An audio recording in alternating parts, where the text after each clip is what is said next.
And we're live. Hey guys, this is Jan from DoraHacks and welcome to our Archway Hunt-A-Thon Workshop number 11, which is about leveraging Archway's new modules, CV or CW fees, CW callbacks, and also CW arrows. So before we start, let me give you some background on this hackathon.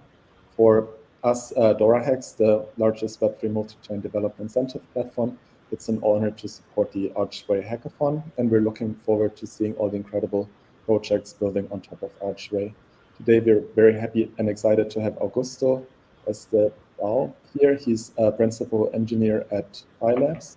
And without further ado, let's welcome Augusto to start. And for the audience, if you do have any questions in the meanwhile, drop them in the YouTube or Binance Live chat room, and we're going to answer them towards the end of the session. So feel free to begin whenever you're ready. Okay, cool. Thanks for the introduction, Jan. Welcome, everybody. I'll be speaking today about the new modules introduced in Archway v7. A bit about me first. My name is Augusto Elesbão. As Jan introduced me, a principal engineer at PyLabs. I was working on Tendermint before, or Ignite later. And mainly, I'm now a contributor to the Archway network through PyLabs. And those are my social handles if anyone wants to get in touch with me after this presentation. And yeah, I've been working with software engineering for the past 23 years now. And in the past four years, started my blockchain adventure, Web3 adventure. And yeah, that's it. That's a bit about me. So yeah, as I mentioned, on Archway v7, we did a huge improvement on the features available for developers. With those new modules, all of them focus on enabling new features for Cosmos developers. I will explain each of them. It's basically three modules with specific features, and the last one, the CW errors. It's a specific module that actually interacts. It helps you to collect errors from other modules. So yeah, without further ado, let's dive into those modules. The first one, and I think one of the most exciting, is the callback model. This model enables you to schedule transactions to be executed in the future. So this works like, it's not like a cron job, because it's not that you're going to schedule it will be automatically being executed. You schedule one single transaction for the future. And this transaction that it's executed can then again reschedule a new transaction. So this way you can have like recurring transactions. But it's extremely useful to have this feature.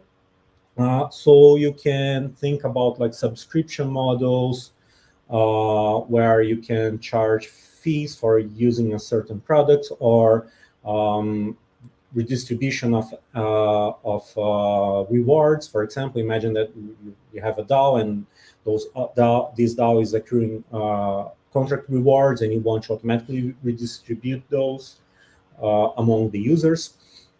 So yeah, this model has many possibilities, and it's quite a novel feature in blockchain. Only very few blockchains that have this kind of feature enabled. And one thing that is important to have in mind is that when you're scheduling transactions for to execute in the future, you are reserving execution capacity in advance. So the further away in the future you schedule this callback, more gas you will have to pay.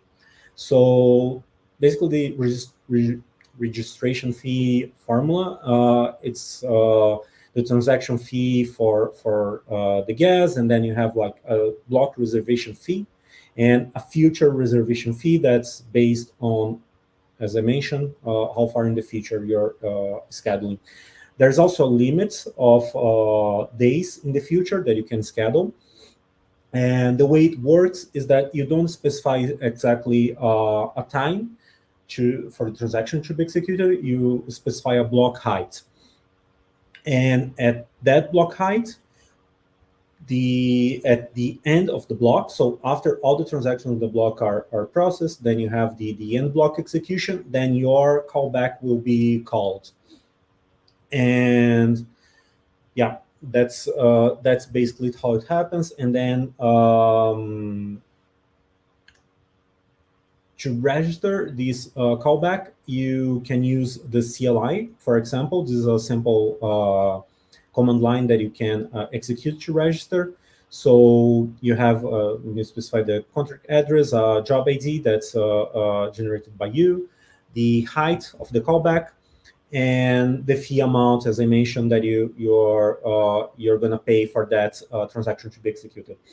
So for this reason, like that you have like a specific amount of gas that you can consume, and since this transaction is actually a bit, it's not executed straight away, you don't know, you cannot know beforehand how much gas this is going to consume. So it's extremely important when you're developing those callbacks that you actually test the callback code that you're running.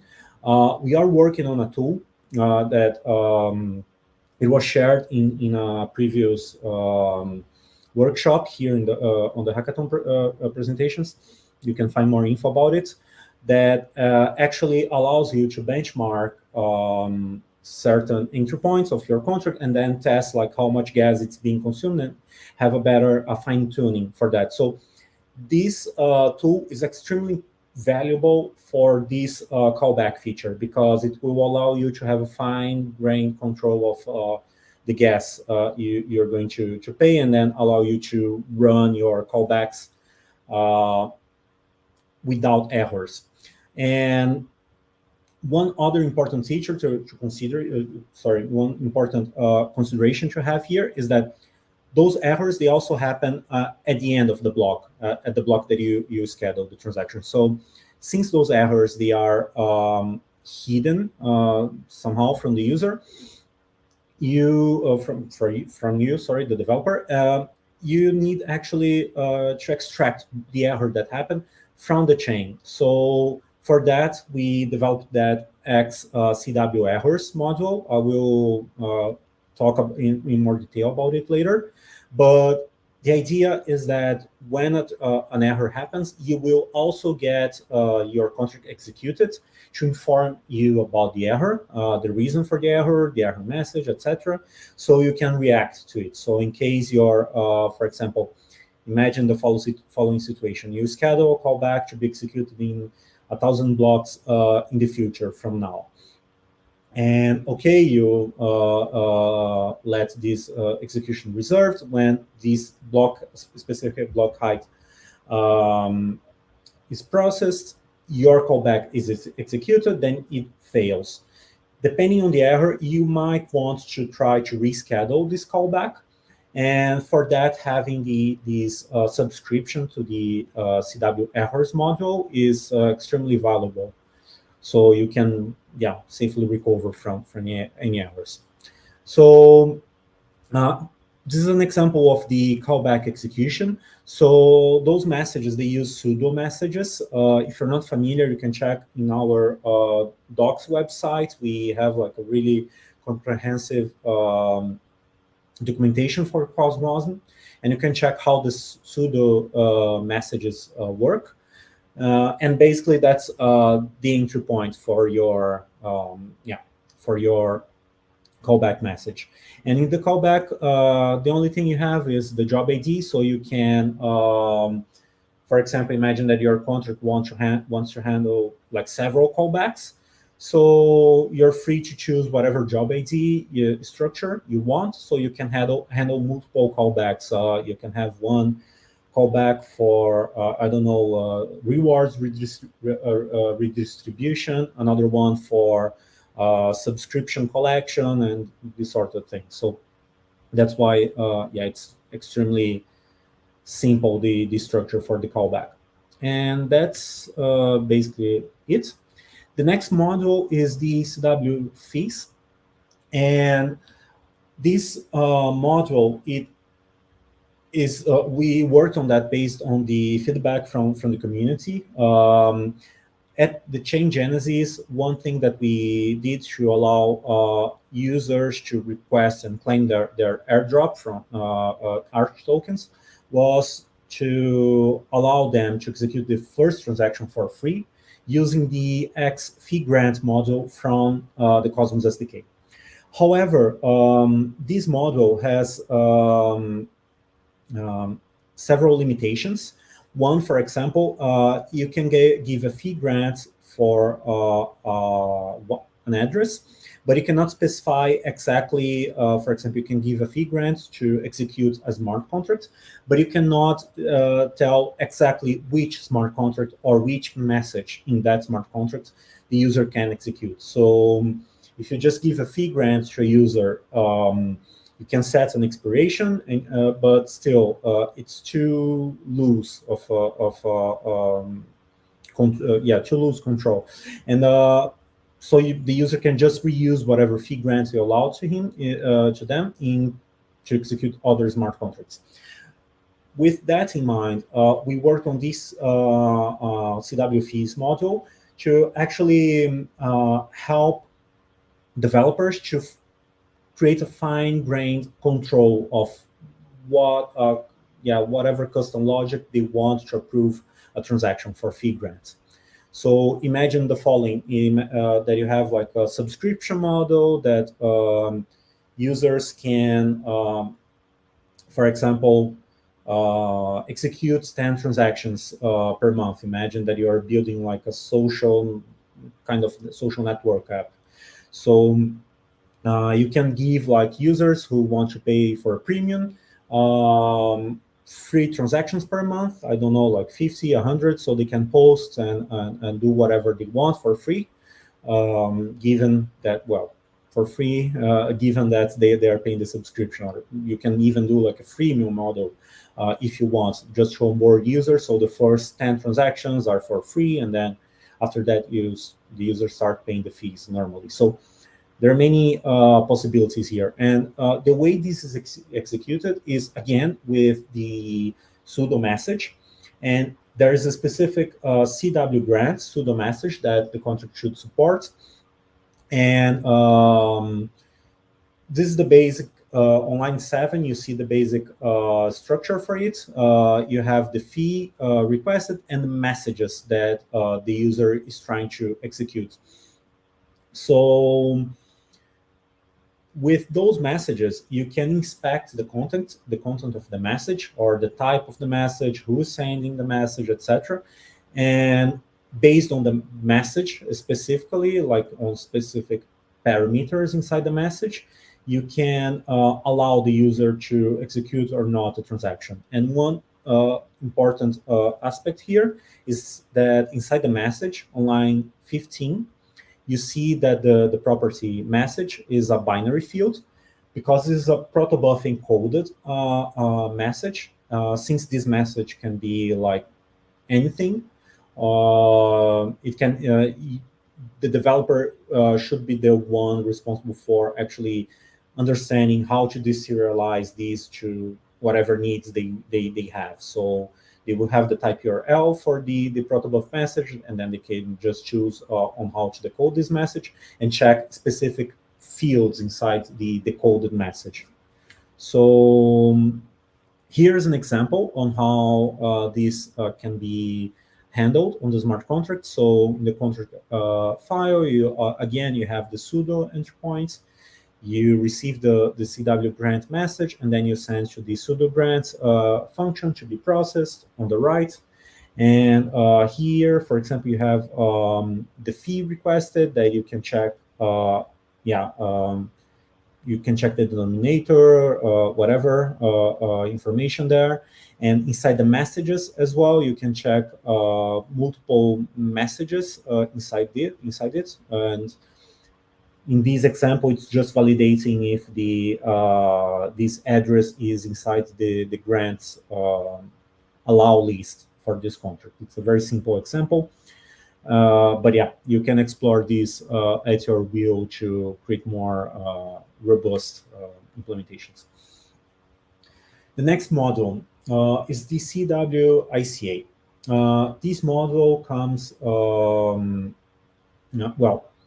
a bit of context here. Archway already had the interchain accounts model enabled since version 6. However, for smart contract developers, it was not that intuitive to integrate this into their smart contracts, and also it would require the understanding of many aspects on how ICA works on the channels, opening channels, and etc. So this module is aimed on simplifying the creation of interchain accounts. So you can have from a host chain, like a controller chain, you can have messages being executed on other chains, even though those chains don't support Cosmos. So one example, if you want to execute messages in a cache, you can do that. One important thing is that you need to check on the target chain if they have the ICA host module enabled.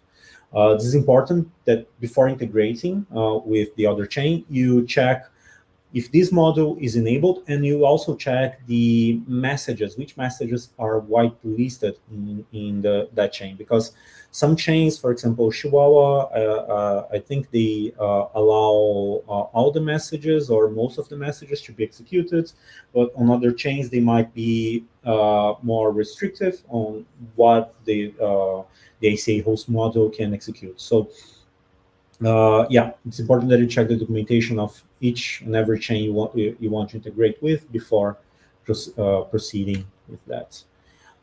Here's an example on how a developer can register an ICA interchain account. So first, just getting like specific things on the contract, like the address, simple state that just stores the connection ID for that IBC connection, and you can check this connection ID in the chain registry file for Archway, and then you set up the message to register the interchain accounts. Yeah, basically just information for the contract address and the connection you got from the contract configuration. And this is a simple message on on how we can execute this via Stargate messages. So if you're not familiar with that, inside Cosmos, you can execute any kind of protobuf supported message that Cosmos SDK supports. So you just specify the type URL, and then you encode the message using Prost, which is the package to handle protobuf in Rust. And then you just encode this to a binary value, and yeah, that's basically it. And then you are registering this interchain account. And this is an example on the registration response. The contract will receive a callback on this pseudo entry point again, and this is the structure for the ICA message the contract will receive. So the important field here is the first one, the account registered field. This field will come filled with some value of account registered, which is just the counterparty address, and this is the address generated on the target chain. And then this is an example on how to execute a message on a target chain. So imagine you created an account on Osmosis, for example, and you want to execute to vote on a governance proposal there. So this is an example on how to use that account address, counterparty address that was generated on Osmosis to actually vote for governance proposal. So again, we get from the state, we get the connection ID again, and we get the contract address, and the state, this is the ICA address. I will, I forgot to add the slide here on how to actually save this, but it's just, again, following the same pattern from the previous slides. You just register a pseudo entry point that will handle that specific pseudo message, and then you just save these into the state again. And now we are getting this ICA address back here, and we are voting for the proposal ID specified on this execution. And yeah, so simple as that. We just set up the vote message. Again, we build the protobuf message, encode it, and we set a timeout. This is important because all the messages that go through ICA, they are not executed instantly. They need to go through a relayer, so there's a timeout involved. And again, if a timeout error happens, the CW errors module will be able to handle it. So I will get back to the CW errors module with an example on how to handle errors for the CW for this specific call. But yeah, it's important to set a timeout and just again encoding the protobuf message here, and just forward it, sending the message. And this is an execution response. So after the message was relayed and executed on the host chain, there's a response for that execution, and that's how the contract will handle this response. So the ICA response struct, let me go back 2 slides actually. So again, in the pseudo message, now on the response for an execution, for transaction execution, this TX executed will be filled with a sum of ICA response, and the account register will be known. So the ICA response is here, and we have the packet data and the packet and the data for the response. And this is again a binary of protobuf encoded message, because this is the message from the host chain. So it's important when you're developing your contract that you also either import the protobuf definitions for that target chain, or if they don't have the protobuf definitions, you have to generate it by your own, and then you will be able to actually decode this response message. Okay, and then here in the request packet, those are information regarding the IBC communication. And now the last module, the CW errors. It's as I mentioned before, it's just a error handling mechanism, because with all those messages being executed asynchronously, we don't have a way to actually see the error happening straight away, and we need to subscribe to a way to get informed, like kind of a notification system for those errors. So as I mentioned before, it's intended to be leveraged by the contracts that use the callback and cw-SCA modules. And the CW errors has some error codes in this format. So there will always be, inside the error, you will always get the module name that triggered the error, a code regarding that module. So you see that the codes, they repeat, but the module names, they are different. And just an explanation. So we have errors for when the callback was out of gas. So the execution, you paid for, I don't know, executing 100,000 in gas, but then your contract executed 101,000, and then, yeah, you just run out of gas. And another one is just contract execution failure, when just, yeah, whatever random error you get when executing the contract. Imagine that you're calling another smart contract, whatever, you can get any sort of error here. In the cw-ACA, we have, as I mentioned, we have the packet's timeout, so the packet was not relayed to the destination chain, and execution failure, yeah, generic one, execution failure on the host chain. Imagine that, for example, you try to vote on a proposal on a cache, but that proposal doesn't exist, or yeah, whatever. So, and the CW errors is just this is an error about the module itself. So it's just that the callback execution failed. So, and this is how you interact with the CW errors module from the CLI. You can either query the errors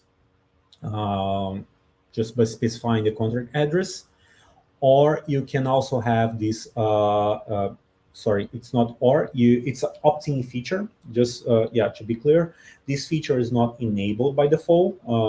You should subscribe to it because there's a processing cost of those errors. The protocol has to store this information on the chain. So it's important that the developer, they pay for the gas costs related to this storage. So the first thing that you should do is to actually subscribe to the CW errors, and then you will be able to query the errors later on. You can either do that via the CLI or using Stargate queries or messages as well.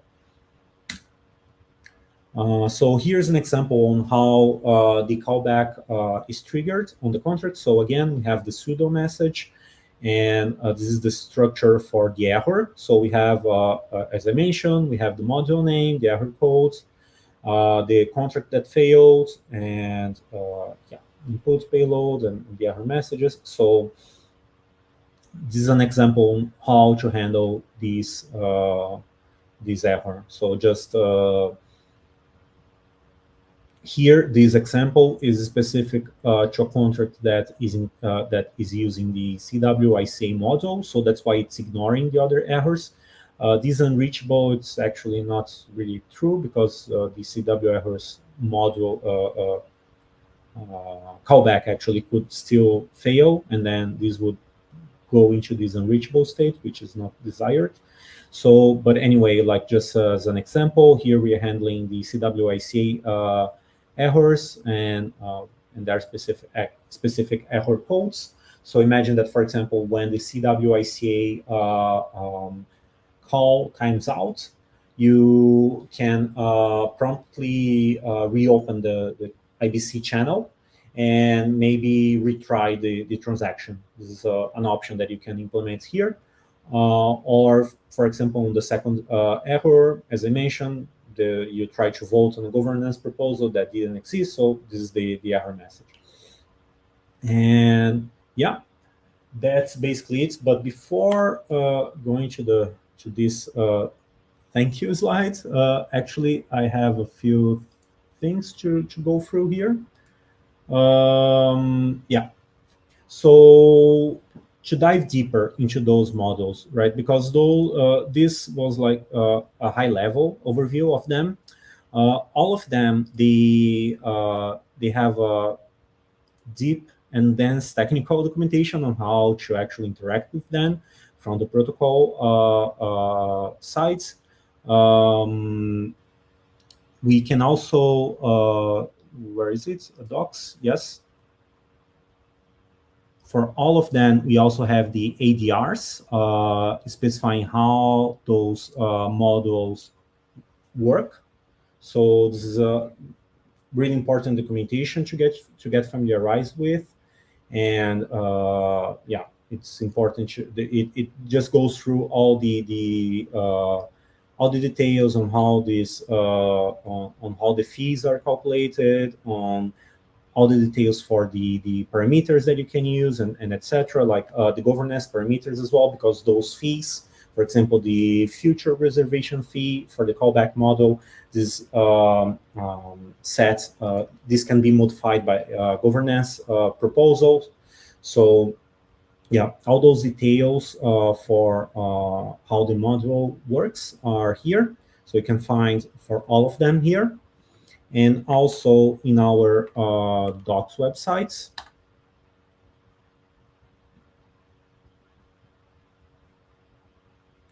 Yeah.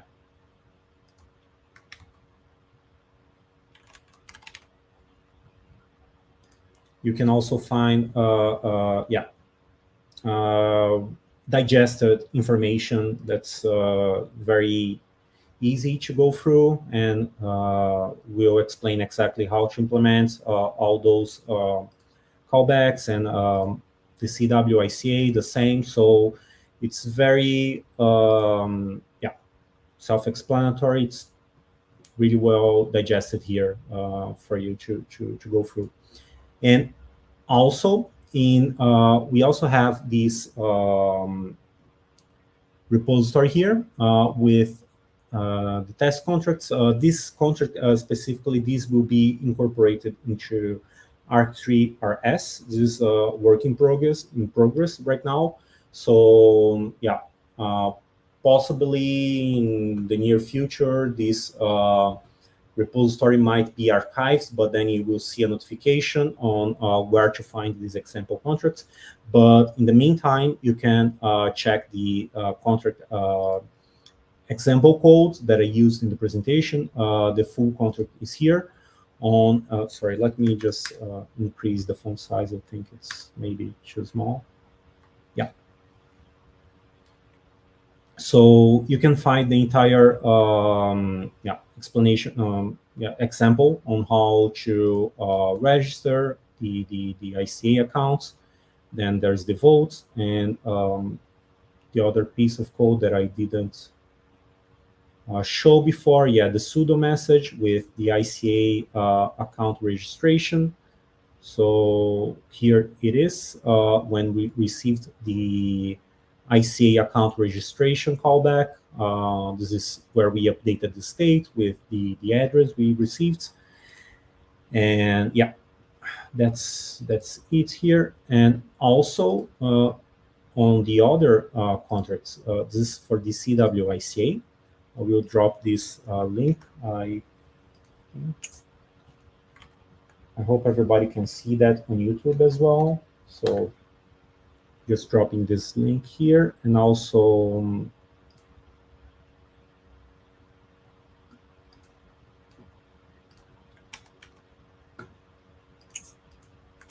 this link to the docs,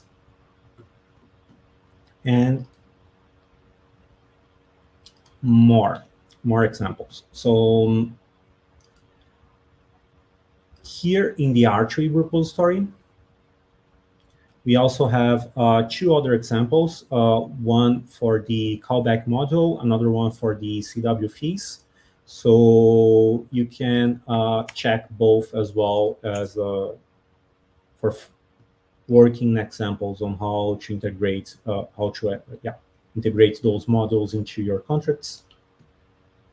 This is I won't go through everything here, just basically the same that I just went through in the presentation. So yeah, I think that's basically it here. And we have enough time for questions here. So